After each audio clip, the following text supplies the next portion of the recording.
Go. So we are back again. I hope you guys enjoyed all those wonderful videos about kittens. I know it was a really long set, but this is the nature of the beast. I'm filming in a different location this time with a lot of assistance, and so we do really need to get on with it. So anyways, I'm going to begin now to interview Michelle Biller, and we are going to be talking about Twitch streaming, and we are going to be talking specifically about the Twitch streams that she has to offer. And now Michelle is a wonderful friend of mine. I've met her about 2.5 years ago. We went to an NFB convention together in Buffalo, New York, we were both found out that we were both into cats, and she's been a really great friend to the group and helped us set up our Discord server and stuff so we can start serving the public soon as a feline therapy center online.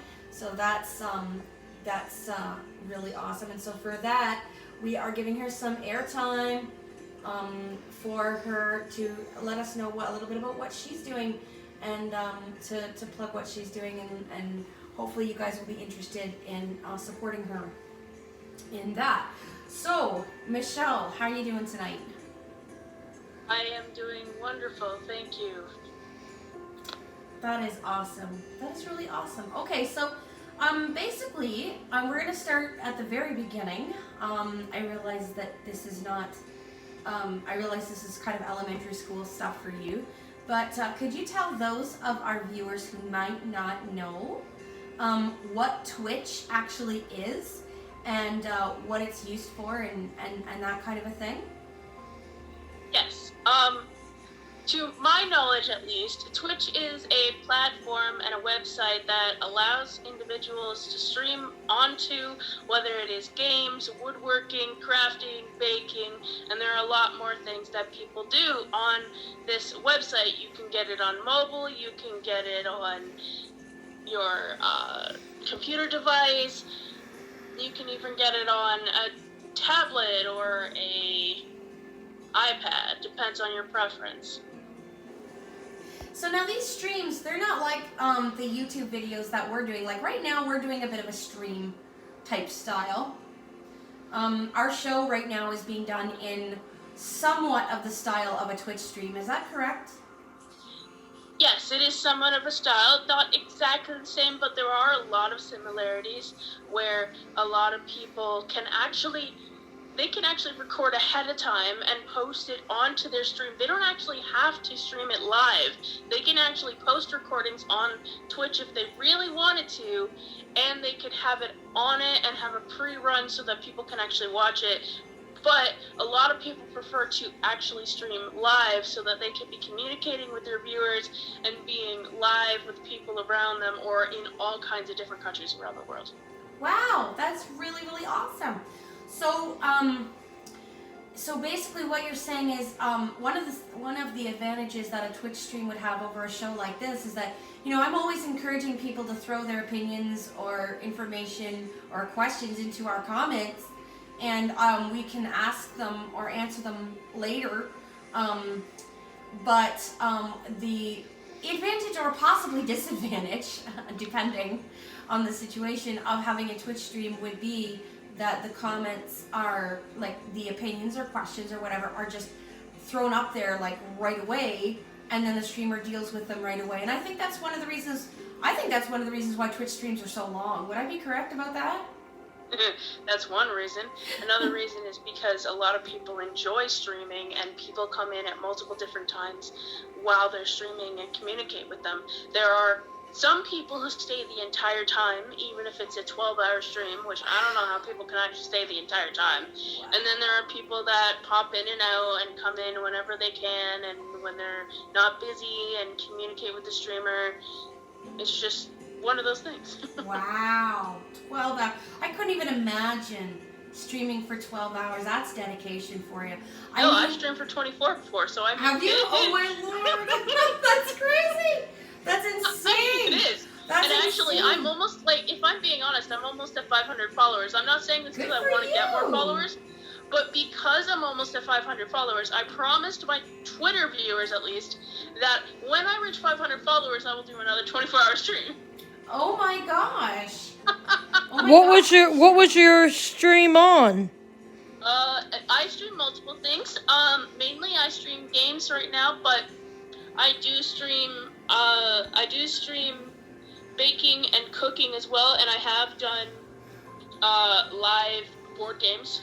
I did live board games on Christmas, actually. I did a 12-hour stream on Christmas. Wow, amazing. That's amazing, because most people are trying to spend Christmas with their family, and you decided that you were going to open up your heart and use your time on Christmas to help people who didn't have a family or anywhere to go this Christmas. Well, and it kind of helped that my family decided to do the gift giving and whatnot the Monday before Christmas. So I decided that I would actually spend my Christmas day with people out there, because I know that with COVID and even without COVID, there's a lot of people out there that can't get home for the holidays, and because of COVID are restricted from going back home for Christmas. So I thought, you know what? I think it would be really great if I could stream and be supportive for those people who don't have family to go to or want somebody to, because there are people out there that don't have family anymore that they can go to. Yeah, and it's nice to have somebody that, even if they're halfway across the world, that wants to spend time with you on Christmas, or just to watch them on Christmas. It's an awesome thing for other people to experience. That's really awesome, That's really great. So how would you stream, like, how does one person, I could see, like, me coming over here to Dorothy's house and us playing a game of cards or a board game together and streaming it, especially Monopoly. That might fit into a 12-hour stream. Maybe. It depends on how, like, it can be complicated, because Monopoly can be a long streaming game, but it depends on how many people you have, because usually the more people, the longer it is, because you've got more opportunities in the game when there's more people. Where if there's less things to do in the game. If you did those things, the game would be over pretty quick with two people. Exactly. And then people are talking to you during the stream. I don't know. I might find that really distracting. Like, let's say I was reading a book on stream, and a whole bunch of people were trying to talk to me during it. I'd be like, oh my goodness, I'd be losing my train of thought all the time. Like, holy cow, you guys have such awesome. Twitch streamers have such an awesome concentration factor. I mean, it all depends, because I don't know his username off the hand, but I actually know a blind Twitch streamer that I've viewed before, and he seemed to do, really well with keeping up with his game and communicating with his viewers. That's awesome. I might try it, guys. Throw it up in the comments if you would like to see the Performers radio show. Well, it was a radio show. It could be again. We could go on Shoutcast and make it a radio show. Not gonna lie. I'm actually excited about doing that possibly. Or now it's a Tubecast. What do you think about this, Michelle? What do you think about the possibility of making the Performers Tubecast into a Twitch stream? I think it's not, I don't think it's impossible, because it is possible. You just sort of, in your own way, have to either know your way around or have to learn things. Like, you would obviously have to learn how to use the broadcasting program that you would use to broadcast yourself to Twitch, and you don't have to use OBS. You can use Streamlabs OBS, you can use regular OBS broadcasting. They used to have Mixer doesn't exist anymore. There's multiple different live streaming programs that you can use and that you can learn to be able to live stream if you really wanted to. Oh, awesome. That's really cool. Mm-hmm. Cool. So, what games do you play? I know there's a lot, I know there's somebody called ASMR Nerd, and he plays Skyrim, and I know there's somebody called Darky Ray, and she plays a whole bunch of different games. But what games do you play on stream? I personally can't play games like Skyrim because my laptop isn't capable of running games like that. Mine either. But the games that I do play when my laptop will function are, there's a game called Town of Salem. Okay. It's basically a game where there are good guys and bad guys, and you have to basically get rid of all the bad guys or get rid of all the good guys if you're on one side or the other. Okay. It's kind of like Among Us, where Among Us has somebody who's my brain is blanking right now.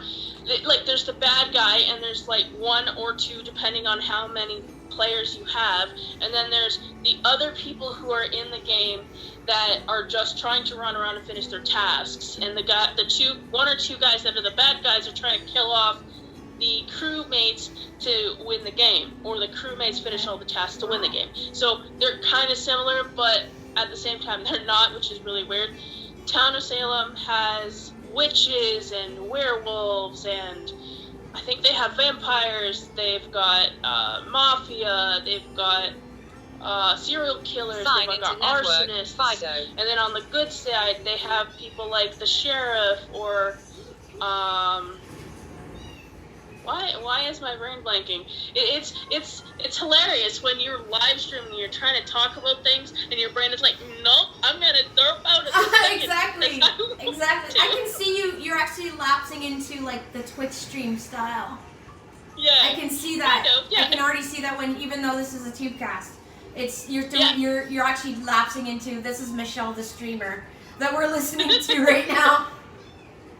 Which is really awesome.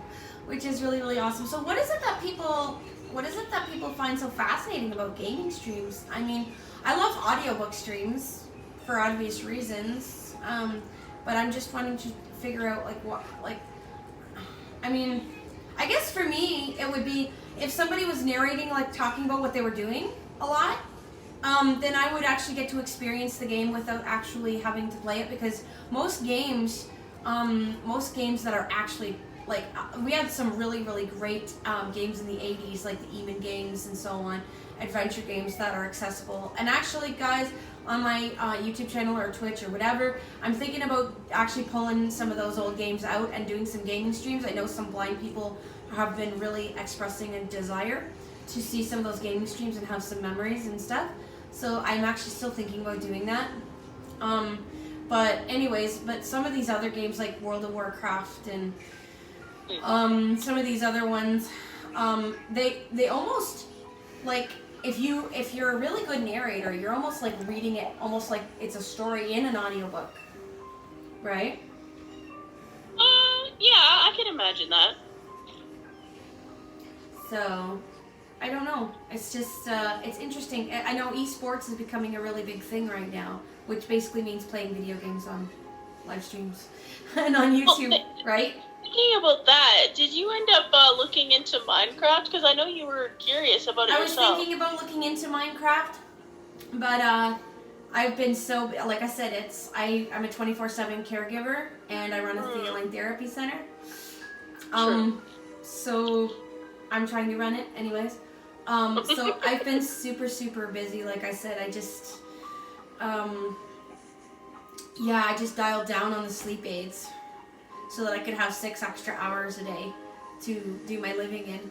So hopefully once the show is out and shared and everything, before the next one comes around, hopefully I'll have some time to look into that for sure. But it's not like those kinds of games are not accessible for us as as blind people to actually play.